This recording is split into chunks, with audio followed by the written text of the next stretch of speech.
Κάπου ενδιάμεσα θα σας κάνω και εγώ μια κεντρική εισήγηση, αλλά βάζω και τον εαυτό μου πιο πίσω, για να δώσω και εγώ το παράδειγμα.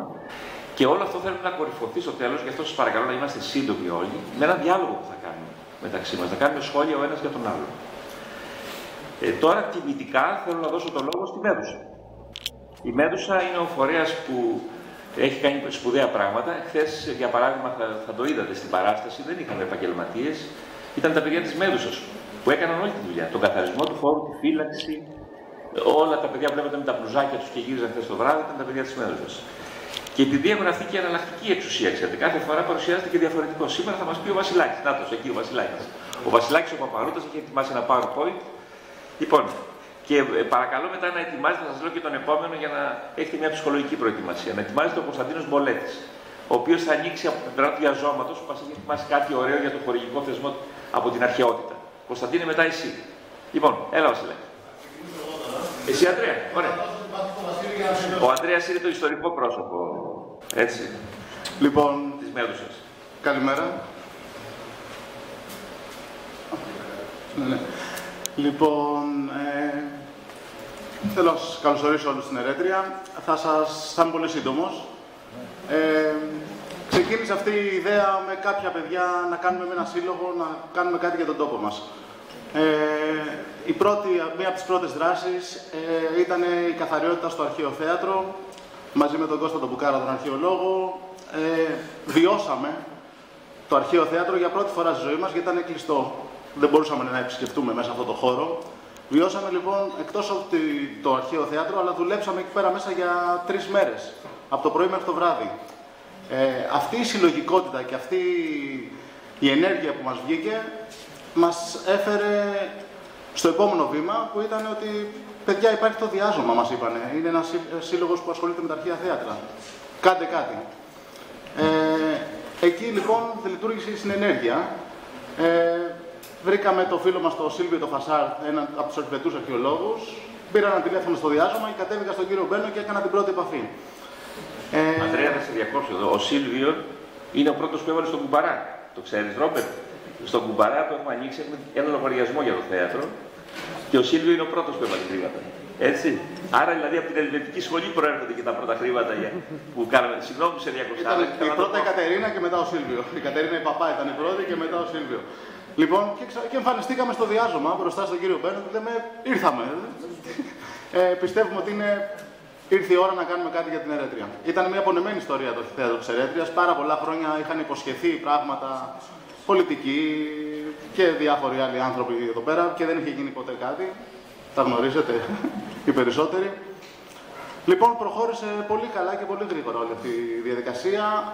Μπορέσαμε και είχαμε δίπλα μας και το Δήμο και την Περιφέρεια και τους πολίτες και τις εταιρείες. Δηλαδή βρήκαμε από όλους τους τρόπους χρηματοδοτήσεις. Τρέξαμε αυτό το πρόγραμμα όσο μπορούσαμε, αλλά κυρίως ήταν η ένωση και η πίστη ότι μπορούμε να αλλάξουμε τον τόπο μας και να κάνουμε κάτι για αυτό εδώ το μέρος.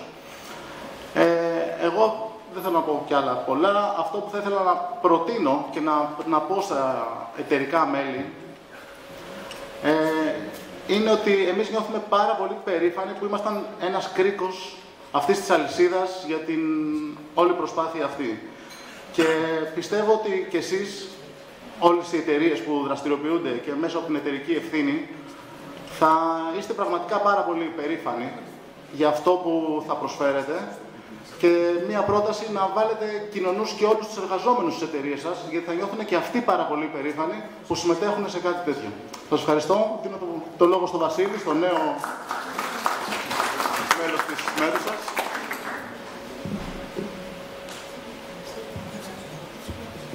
Καλή σας μέρα και από μένα.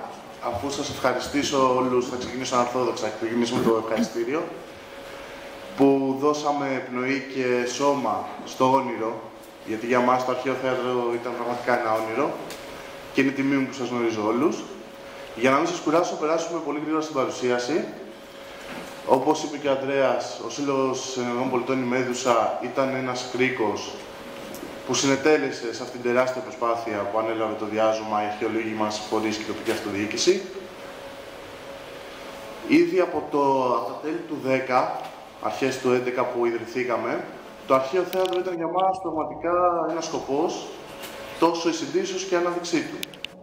Στα πλαίσια του εθελοντισμού, τον οποίο πρεσβεύει η Μέδουσα, καθώς αποτελεί μη κερδοσκοπικό και μη κομματικό φορέα, αποφασίσαμε, όπως είπε και ο Αντρέας, με τα ίδια μας τα χέρια, να κάνουμε κάτι. Να περάσουμε στο θέατρο, να το καθαρίσουμε και να έρθουμε σε επαφή με τους αρμοδίους που θα δίνουν συνέχεια στη δική μας σκέψη. Δεν θέλω να σας κουράσω, τη διαφάνεια τη φτιάξαμε περισσότερο έτσι για να ενημερωθείτε για το Σύλλογο και χαίρομαι που ο κ. Μπένος είπε ότι θα είναι μια διαδραστική συζήτηση και για μας την Αιγινιά, ξέρετε, μας βοηθάει αυτό. Προφανώς, στόχοι κάθε εθελοντικού συλλόγου είναι η προάσπιση των δικαιωμάτων, η προστασία μνημείων, η αφύπνιση,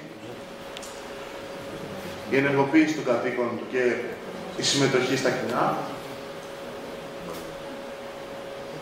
Όπως γράφουμε, η έννοια του εθελοντισμού συνδέεται με την αλληλεγγύη και την ενδιατελή προσφορά. Οι εθελοντικοί σύλλογοι στην ουσία είναι μεσολαβητές μεταξύ των φορέων και της κοινωνίας. Δεν κάναμε τίποτα παραπάνω από ό,τι θα έκανε οποιοδήποτε πολίτης που ενδιαφέρεται για τον τόπο του. Και περνάμε στην συνεργασία μας με τους φορείς και το ενδιαφέρον μας για τα αρχαία θέατρα. Όπως είπε και ο Ανδρέας, μία μέρα των ημερών μπήκαμε και καθαρίσαμε το θέατρο. Και αυτό για μας αποτελούσε ιερή κίνηση. Στις 9 Απριλίου του 2011, κατά τη διάρκεια του καθαρισμού, ενημερωνόμαστε τον κύριο Μπουκάρα για την προσφορά διαζώματος. Από ό,τι καταλαβαίνετε και εμείς δεν γνωρίζαμε. Ο κύριος Μπουκάρας μας κατατόπισε και στις 12 Απριλίου, έχοντας περάσει το θέμα με Γενική Συνέλευση, ερχόμαστε σε επαφή με το διάζωμα. Προσωπικά με τον κύριο Σταυροπέλο. Από την Ελλάδα μας ή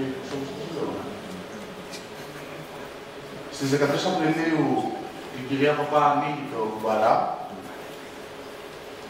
και αυτό μαθαίνετε και φυσικά και εμείς συνδράμουμε. Και στις 18 Μαΐου του 2011 συναντώμαστε πλέον στο Σύλλογο του διάζωμα. Στόχος μας ήταν τόσο η ενημέρωση, αλλά και η συνέχιση αυτού του έργου. Και την Τετάρτη στις 8 Ιουνίου διοργανώσαμε μια εκδήλωση με όλους τους φορείς. Εδώ σας παρουσιάζω και άλλες δράσεις της Μέδουσας, όπως προς τον καθαρισμό, επίσκεψη, ξενάγηση και φυσικά την εκδήλωση «Ένα μεγάλο μνημείο μας περιμένει», όπου και το διάζωμα αναλαμβάνει πλέον την οριστική μελέτη συντήρησης, αναστήλωση και ανάδειξη του μνημείου, σε συνδυασμό πάντα και με τη συμμετοχή των αρχαιολόγων, οι οποίοι φυσικά και είναι ειδικοί. Και το πριν πραγματοποιήθηκε και η ξενάγηση στον αρχαιολογικό χώρο. Τον Αύγουστο του 2011 καταθέτουμε 1.000 ευρώ στο κουμπαρά. Το 2012 και στους επόμενους μήνες συνεχίζονται προσπάθειες καθαρισμού. Χαίρομαι πραγματικά που βλέπω φορείς, βλέπω τα εταιρικά μέλη, βλέπω το διάζωμα, βλέπω την τοπική αυτοδιοίκηση και φυσικά πολίτες. Και στα πλαίσια αυτής της αγαστής συνεργασίας έχουμε σήμερα ένα όνειρο που ξανά πραγματοποιείται. Είναι πραγματικά σημαντικό.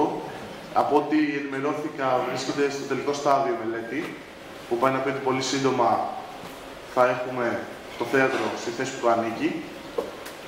Και κλείνοντας, θα ήθελα να σου πω ένα σχόλιο. Τυχαίνει να έχω σπουδάσει ιστορία αρχαιολογία και πραγματικά στο πανεπιστήμιο ακούγαμε συνέχεια για αυτό το περιβόητο αρχαίο θέατρο της Ερέτριας και το βλέπαμε μέσα από φωτογραφίες. Πραγματικά είναι η τιμή μας που το 2014 το αρχαίο θέατρο μπορεί να επανέλθει στη θέση που του ανήκει και να γνωρίσει την επισκεπτικότητα που του αρμόζει. Ευχαριστώ πάρα πολύ.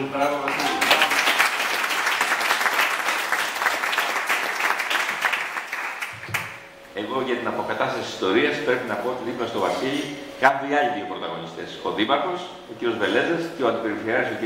Μπουραντάς, οι οποίοι αμέσως μετά από εσάς και με πολύ ψυχή μας βοήθησαν να ολοκληρώσουμε τις διαδικασίες και τη μελέτη που παρουσιάσαμε εχθές. Και αυτό είναι και η επιδίωξη του διαζώματος, η απόλυτη συνέργεια όλων.